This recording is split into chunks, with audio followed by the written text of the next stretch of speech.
नमस्कार प्यारे साथियों, कैसे हैं आप सब। वैदिक शिक्षा के आज के इस वीडियो में आप सबका स्वागत है। और आज मैं आपको एक ऐसे जजमेंट के बारे में बताने जा रहा हूं जिसने कस्टोडियल टॉर्चर पर हमेशा हमेशा के लिए रोक लगा दी। कस्टोडियल टॉर्चर या थर्ड डिग्री टॉर्चर क्या है, पहले तो आपको मैं ये समझा दूं।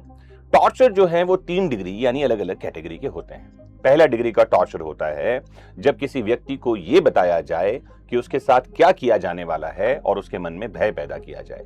दूसरी डिग्री का टॉर्चर होता है जब किसी व्यक्ति को उस जगह पर ले जाया जाए और दिखाया जाए कि उसके साथ कहां पर क्या किया जाएगा। फिर थर्ड डिग्री यानी तीसरी डिग्री का टॉर्चर होता है जब उसके साथ वो कुछ किया जाए जिसके बारे में उसको पहले बताया गया था। पुलिस थानों में होने वाली ऐसी बर्बरता की जानकारी लगातार आती रहती है। और आपको बता दूं, सुप्रीम कोर्ट के एक डिसीजन ने जो पुलिस थानों की ओपेक जो दीवारें थी, अपारदर्शी दीवारें, कंक्रीट की दीवारें, उनको शीशे में बदल दिया। क्योंकि इस एक निर्णय के बाद सुप्रीम कोर्ट ने पुलिस स्टेशंस पर सीसीटीवी कैमरे लगाना अनिवार्य कर दिया है।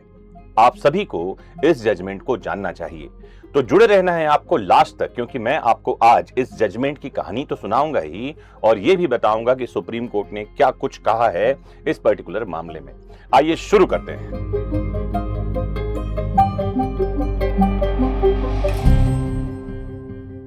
तो दोस्तों, ये साल था 2020। पंजाब का एक स्थानीय विवाद, बलजीत सिंह और परमवीर सिंह के बीच का एक मामला। ये जो केस है दोस्तों, शुरुआत में ये सामान्य सिविल और क्रिमिनल डिस्प्यूट की तरह कोर्ट में पहुंचा था, लेकिन इस मुकदमे की तह में एक बहुत बड़ा और भयानक सच छिपा हुआ था। पुलिस कस्टडी में होने वाला कस्टोडियल टॉर्चर और ह्यूमन राइट्स का वायलेशन। आपको बता दूं, परमवीर सिंह सैनी का मामला भारतीय न्याय व्यवस्था में एक ऐसा टर्निंग पॉइंट है दोस्तों, जिसने पुलिस प्रशासन की जवाबदेही को हमेशा हमेशा के लिए बदल दिया।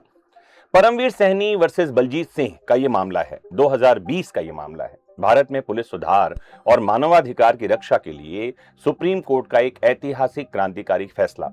इस मामले में मुख्य रूप से पुलिस थानों और केंद्रीय जांच एजेंसियों के कार्यालय यानी सीबीआई और ईडी के कार्यालय में भी सीसीटीवी कैमरे अनिवार्य रूप से लगाने के निर्देश दे दिए गए, ताकि पुलिस कस्टडी में होने वाली किसी भी प्रकार की टॉर्चर और डेथ यानी मौतों को रोका जा सके। तो कहानी कहां शुरू होती है। परमवीर सिंह सैनी और इस मामले से जुड़े पक्ष कोर्ट के सामने पुलिस थानों की कार्य प्रणाली पर प्रश्न उठाते हैं। आरोप यह लगाया गया कि पुलिस थानों में जो बंद कमरे हैं, जहां किसी बाहरी व्यक्ति की नजर नहीं पहुंचती, वहां कानून के रखवाले ही कानून को हाथ में लेते हैं। थर्ड डिग्री टॉर्चर किया जाता है और इलीगल डिटेंशन जैसी घटनाएं आम हैं। क्योंकि पुलिस के खिलाफ कोई गवाह या सबूत नहीं होता है, इसीलिए पुलिस अपनी मनमानी करती है। जब यह मामला देश की सबसे बड़ी अदालत में पहुंचा, जिसे हम सुप्रीम कोर्ट ऑफ इंडिया कहते हैं, तो जस्टिस ऑनरेबल आरएफ नरीमन साहब की अध्यक्षता वाली 3 जजों की बेंच ने यह भांप लिया था कि यह लड़ाई सिर्फ 2 पक्षों की नहीं है। यह देश के हर उस एक नागरिक की लड़ाई है जो पुलिस की मनमानी का शिकार होता है।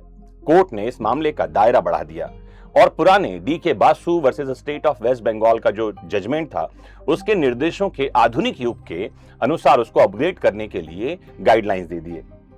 आइए बता दूं क्या था सुप्रीम कोर्ट का ऐतिहासिक फैसला और क्या गाइडलाइंस दिए। सुप्रीम कोर्ट ने article 21 Indian constitution right to life and personal liberty यानी जीने और व्यक्तिगत स्वतंत्रता के अधिकार की रक्षा के लिए एक नया आयाम बनाया। एक ऐसा आदेश सुनाया जिसने पुलिस स्टेशंस के हर कोने को कैमरे की जद मिला दिया। कोर्ट द्वारा जारी किए गए कड़े और अनिवार्य दिशा निर्देश क्या क्या हैं, आइए देखिए इन डायरेक्टिव्स को। पहला, कोर्ट ने कहा कि हर कोने पर नजर होनी चाहिए, CCTV coverage in every corner.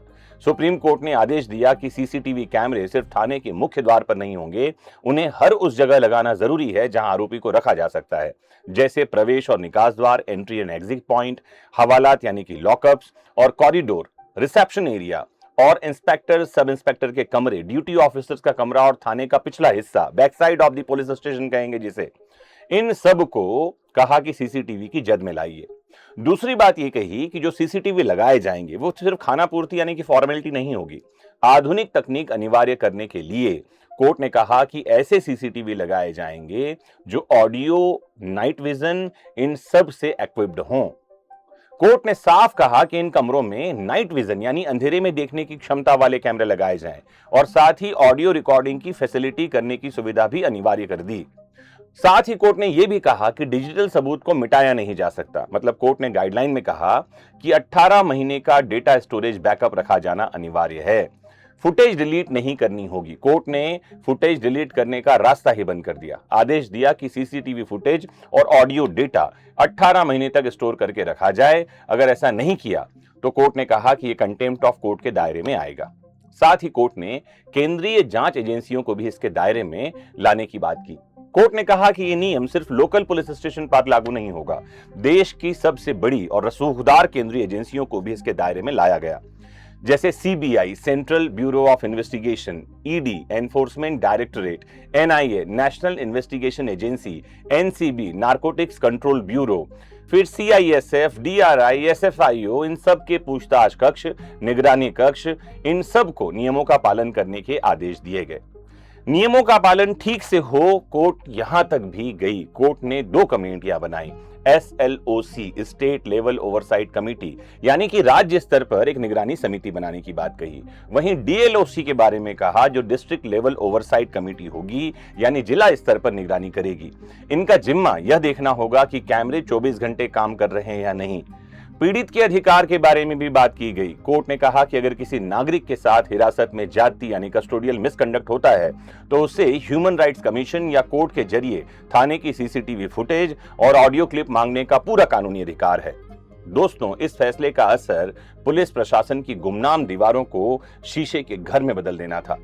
Paramvir Saini के इस मामले ने यह साबित कर दिया कि कानून के हाथ चाहे कितने भी लंबे हों, वो संविधान और ह्यूमन राइट से ऊपर कभी नहीं हो सकते। और साथ ही कानून के हाथ भले ही कितने मजबूत हों, पुलिस के माध्यम से वो किसी के आर्टिकल 21 के अधिकारों का गला नहीं घोंट सकते। मुझे उम्मीद है दोस्तों, इस जजमेंट को जानकर आपको बड़ा अच्छा महसूस हुआ होगा, लगा होगा कि हाँ, देश में लॉ एंड ऑर्डर नाम की चीज है और सुप्रीम कोर्ट कई बार ऐसे फैसले दे देती है जो हमारे अधिकारों का रक्षक बन जाता है।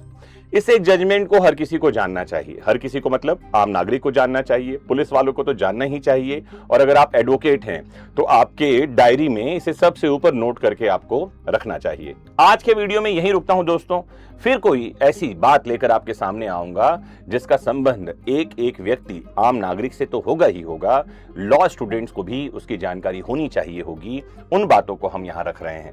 तो आपको करना क्या है, अगर आप चैनल पर नए हैं तो सब्सक्राइब कर लीजिए, आपको ऐसे वीडियोस के लिंक तुरंत मिलते रहेंगे। और मोस्ट इंपॉर्टेंटली अपना खूब ख्याल रखिए, जुड़े रहिए आपके अपने फेवरेट प्लेटफॉर्म वैदिक शिक्षा से। नमस्कार, जय हिंद।